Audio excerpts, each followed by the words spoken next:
A Raid on the Oyster Pirates by Jack London. Of the fish patrolmen under whom we served at various times, Charlie LeGrant and I were agreed, I think, that Neil Partington was the best. He was neither dishonest nor cowardly, and while he demanded strict obedience when we were under his orders, at the same time our relations were those of easy comradeship, and he permitted us a freedom to which we were ordinarily unaccustomed, as the present story will show.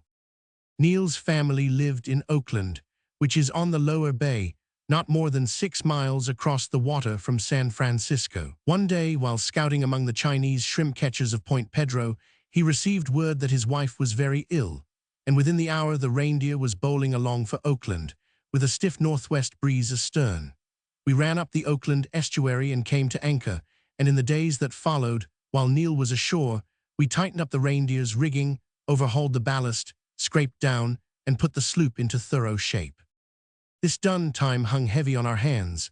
Neil's wife was dangerously ill, and the outlook was a week's lie-over, awaiting the crisis. Charlie and I roamed the docks, wondering what we should do, and so came upon the oyster fleet lying at the Oakland City wharf. In the main, they were trim, natty boats, made for speed and bad weather, and we sat down on the stringer piece of the dock to study them. "A good catch, I guess," Charlie said, pointing to the heaps of oysters assorted in 3 sizes, which lay upon their decks. Peddlers were backing their wagons to the edge of the wharf, and from the bargaining and chaffering that went on, I managed to learn the selling price of the oysters. "That boat must have at least $200 worth aboard," I calculated. "I wonder how long it took to get the load." "3 or 4 days, Charlie answered. "Not bad wages for 2 men, $25 a day apiece." The boat we were discussing, the Ghost, lay directly beneath us. 2 men composed its crew. One was a squat, broad-shouldered fellow with remarkably long and gorilla-like arms, while the other was tall and well-proportioned, with clear blue eyes and a mat of straight black hair. So unusual and striking was this combination of hair and eyes that Charlie and I remained somewhat longer than we intended. And it was well that we did.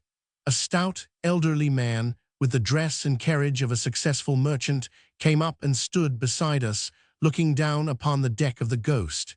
He appeared angry, and the longer he looked the angrier he grew. "Those are my oysters," he said at last. "I know they are my oysters. You raided my beds last night and robbed me of them." The tall man and the short man on the Ghost looked up. "Hello, Taft," the short man said with insolent familiarity. Among the Bayfarers he had gained the nickname of the Centipede on account of his long arms. "Hello, Taft," he repeated with the same touch of insolence. "What are you growling about now?" "Those are my oysters, that's what I said. You've stolen them from my beds." "You're mighty wise, ain't ye?" was the Centipede's sneering reply. "S'pose you can tell your oysters wherever you see 'em." "Now in my experience," broke in the tall man, "oysters is oysters wherever you find 'em, and they're pretty much alike all the bay over, and the world over, too, for that matter. We're not wantin' to quarrel with you, Mr. Taft, but we jes' wish you wouldn't insinuate that them oysters is yours and that we're thieves and robbers till you can prove the goods." "I know they're mine. I'd stake my life on it," Mr. Taft snorted. "Prove it," challenged the tall man, who we afterward learned was known as the Porpoise, because of his wonderful swimming abilities. Mr. Taft shrugged his shoulders helplessly. Of course he could not prove the oysters to be his, no matter how certain he might be. "I'd give $1,000 to have you men behind the bars," he cried. "I'll give $50 a head for your arrest and conviction, all of you." A roar of laughter went up from the different boats, for the rest of the pirates had been listening to the discussion. "There's more money in oysters," the Porpoise remarked dryly. Mr. Taft turned impatiently on his heel and walked away.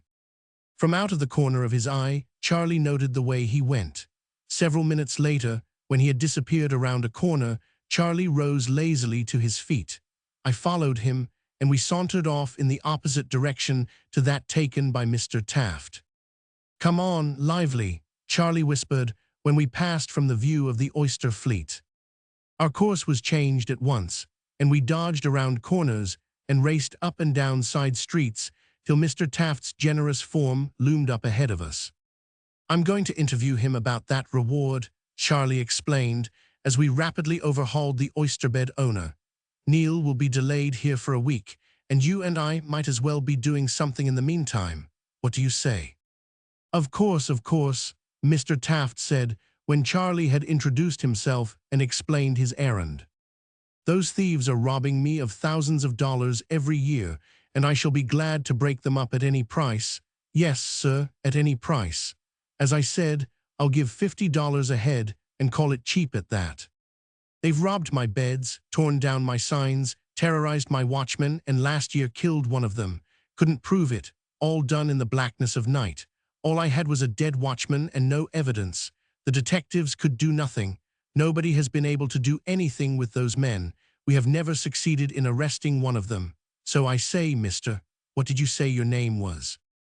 "LeGrant," Charlie answered. "So I say, Mr. LeGrant, I am deeply obliged to you for the assistance you offer, and I shall be glad, most glad, sir, to cooperate with you in every way. My watchmen and boats are at your disposal. Come and see me at the San Francisco offices any time, or telephone at my expense. And don't be afraid of spending money. I'll foot your expenses, whatever they are, so long as they are within reason. The situation is growing desperate, and something must be done to determine whether I or that band of ruffians own those oyster beds." "Now we'll see Neil," Charlie said, when he had seen Mr. Taft upon his train to San Francisco. Not only did Neil Partington interpose no obstacle to our adventure, but he proved to be of the greatest assistance. Charlie and I knew nothing of the oyster industry, while his head was an encyclopedia of facts concerning it. Also, within an hour or so, he was able to bring to us a Greek boy of 17 or 18 who knew thoroughly well the ins and outs of oyster piracy. At this point, I may as well explain that we of the Fish Patrol were freelancers in a way. While Neil Partington, who was a patrolman proper, received a regular salary, Charlie and I, being merely deputies, received only what we earned, that is to say, a certain percentage of the fines imposed on convicted violators of the fish laws. Also, any rewards that chanced our way were ours. We offered to share with Partington whatever we should get from Mr. Taft, but the patrolman would not hear of it. He was only too happy, he said, to do a good turn for us, who had done so many for him. We held a long council of war and mapped out the following line of action. Our faces were unfamiliar on the lower bay, but as the Reindeer was well known as a fish patrol sloop, the Greek boy, whose name was Nicholas, and I were to sail some innocent-looking craft down to Asparagus Island and join the oyster pirates' fleet. Here, according to Nicholas's description of the beds and the manner of raiding, it was possible for us to catch the pirates in the act of stealing oysters, and at the same time to get them in our power. Charlie was to be on the shore with Mr. Taft's watchmen and a posse of constables to help us at the right time. "I know just the boat," Neil said, at the conclusion of the discussion, "a crazy old sloop that's lying over at Tiburon. You and Nicholas can go over by the ferry, charter it for a song, and sail direct for the beds." "Good luck be with you, boys," he said at parting 2 days later. "Remember, they are dangerous men, so be careful." Nicholas and I succeeded in chartering the sloop very cheaply, and between laughs, while getting up sail, we agreed that she was even crazier and older than she had been described. She was a big, flat-bottomed, square-sterned craft, sloop-rigged, with a sprung mast, slack rigging, dilapidated sails, and rotten running gear, clumsy to handle and uncertain in bringing about, and she smelled vilely of coal tar, with which strange stuff she had been smeared from stem to stern and from cabin roof to centerboard. And to cap it all, Coal Tar Maggie was printed in great white letters the whole length of either side. It was an uneventful though laughable run from Tiburon to Asparagus Island, where we arrived in the afternoon of the following day. The oyster pirates, a fleet of a dozen sloops, were lying at anchor on what was known as the deserted beds. The Coal Tar Maggie came sloshing into their midst with a light breeze astern, and they crowded on deck to see us. Nicholas and I had caught the spirit of the crazy craft, and we handled her in most lubberly fashion. "What is it?" someone called. "Name it and ye kin have it," called another. "I swan nay, if it ain't the old ark itself, mimicked the centipede from the deck of the Ghost. "Hey, ahoy there, clipper ship," another wag shouted. "What's your port?" We took no notice of the joking, but acted, after the manner of greenhorns, as though the coal tar Maggie required our undivided attention. I rounded her well to windward of the Ghost, and Nicholas ran forward to drop the anchor. To all appearances, it was a bungle, the way the chain tangled and kept the anchor from reaching the bottom.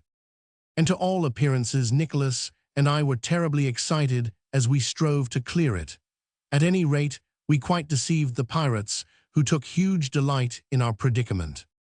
But the chain remained tangled, and amid all kinds of mocking advice, we drifted down upon and fouled the Ghost, whose bowsprit poked square through our mainsail and ripped a hole in it as big as a barn door. The centipede and the porpoise doubled up on the cabin in paroxysms of laughter and left us to get clear as best we could. This, with much unseamanlike performance, we succeeded in doing, and likewise in clearing the anchor chain, of which we let out about 300 feet.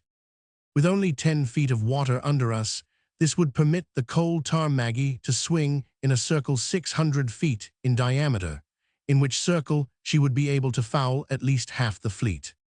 The oyster pirates lay snugly together at short hawsers, the weather being fine, and they protested loudly at our ignorance in putting out such an unwarranted length of anchor chain.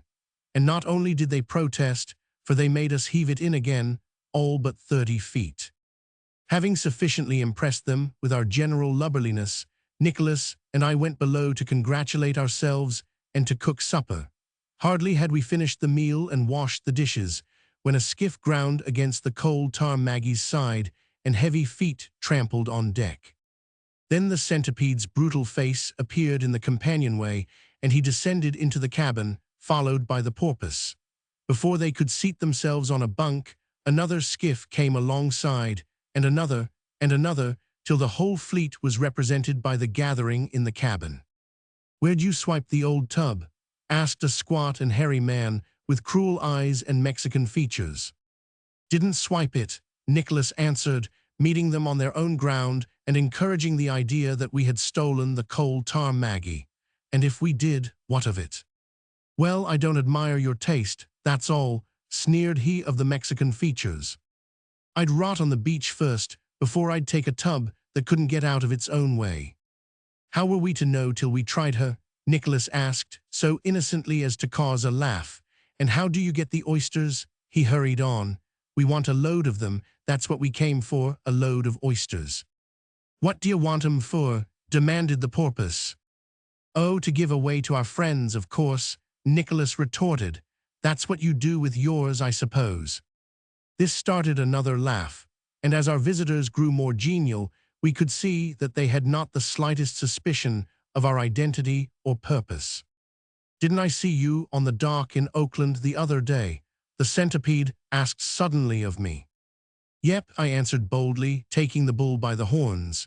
"I was watching you fellows and figuring out whether we'd go oystering or not. It's a pretty good business, I calculate, and so we're going in for it. That is, I hasten to add, if you fellows don't mind." "I'll tell you one thing, which ain't two things," he replied, "and that is you'll have to hump yourself and get a better boat. We won't stand to be disgraced by any such box as this." "Understand?" "Sure," I said. "Soon as we sell some oysters we'll outfit in style." "And if you show yourself square and the right sort," he went on, "why, you can run with us. But if you do," here his voice became stern and menacing, "why, it'll be the sickest day of your life. Understand?" "Sure," I said. After that, and more warning and advice of similar nature, the conversation became general, and we learned that the beds were to be raided that very night. As they got into their boats, after an hour's stay, we were invited to join them in the raid with the assurance of the more the merrier. "Did you notice that short, Mexican-looking chap?" Nicholas asked, when they had departed to their various sloops. "He's Barchai of the Sporting Life gang, and the fellow that came with him is Skilling. They're both out now on $5,000 bail." I had heard of the Sporting Life gang before, a crowd of hoodlums and criminals that terrorized the lower quarters of Oakland, and 2/3 of which were usually to be found in state's prison for crimes that ranged from perjury and ballot box stuffing to murder. They are not regular oyster pirates, Nicholas continued. They've just come down for the lark and to make a few dollars, but we'll have to watch out for them. We sat in the cockpit and discussed the details of our plan till 11 o'clock had passed, when we heard the rattle of an oar in a boat from the direction of the Ghost. We hauled up our own skiff, tossed in a few sacks, and rowed over. There we found all the skiffs assembling, it being the intention to raid the beds in a body. To my surprise, I found barely a foot of water where we had dropped anchor in 10 feet. It was the big June run-out of the full moon, and as the ebb had yet an hour and a half to run, I knew that our anchorage would be dry ground before slack water. Mr. Taft's beds were 3 miles away, and for a long time we rowed silently in the wake of the other boats, once in a while grounding and our oar blades constantly striking bottom.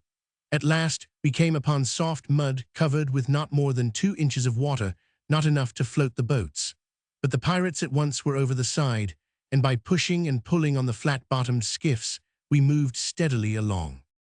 The full moon was partly obscured by high-flying clouds, but the pirates went their way with the familiarity born of long practice. After half a mile of the mud, we came upon a deep channel, up which we rowed, with dead oyster shoals looming high and dry on either side. At last we reached the picking grounds. 2 men on one of the shoals hailed us and warned us off. But the centipede, the porpoise, barchai, and skilling took the lead, and followed by the rest of us, at least 30 men in half as many boats, rowed right up to the watchman. "You'd better slide out this here," Barchai said threateningly, "or we'll fill you so full of holes you wouldn't float in molasses." The watchmen wisely retreated before so overwhelming a force, and rowed their boat along the channel toward where the shore should be. Besides, it was in the plan for them to retreat. We hauled the noses of the boats up on the shore side of a big shoal, and all hands, with sacks, spread out and began picking. Every now and again, the clouds thinned before the face of the moon, and we could see the big oysters quite distinctly. In almost no time, sacks were filled and carried back to the boats, where fresh ones were obtained. Nicholas and I returned often and anxiously to the boats with our little loads, but always found some one of the pirates coming or going. "Never mind," he said, "no hurry. As they pick farther and farther away, it will take too long to carry to the boats. Then they'll stand the full sacks on end and pick them up when the tide comes in, and the skiffs will float to them."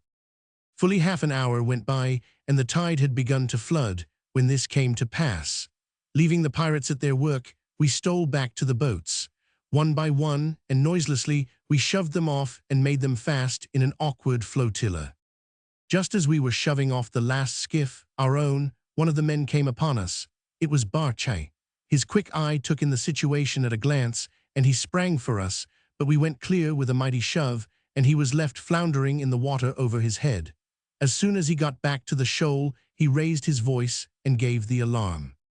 We rowed with all our strength, but it was slow going with so many boats in tow.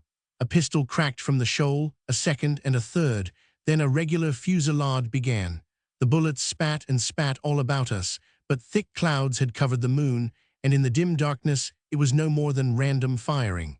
It was only by chance that we could be hit. "Wish we had a little steam launch," I panted. "I'd just as soon the moon stayed hidden," Nicholas panted back. It was slow work, but every stroke carried us farther away from the shoal and nearer the shore, till at last the shooting died down, and when the moon did come out, we were too far away to be in danger. Not long afterward, we answered a shoreward hail, and 2 Whitehall boats, each pulled by 3 pairs of oars, darted up to us. Charlie's welcome face bent over to us, and he gripped us by the hands while he cried, "Oh, you joys, both of you." When the flotilla had been landed, Nicholas and I and a watchman rowed out in one of the Whitehalls, with Charlie in the stern sheets. 2 other Whitehalls followed us, and as the moon now shone brightly, we easily made out the oyster pirates on their lonely shoal.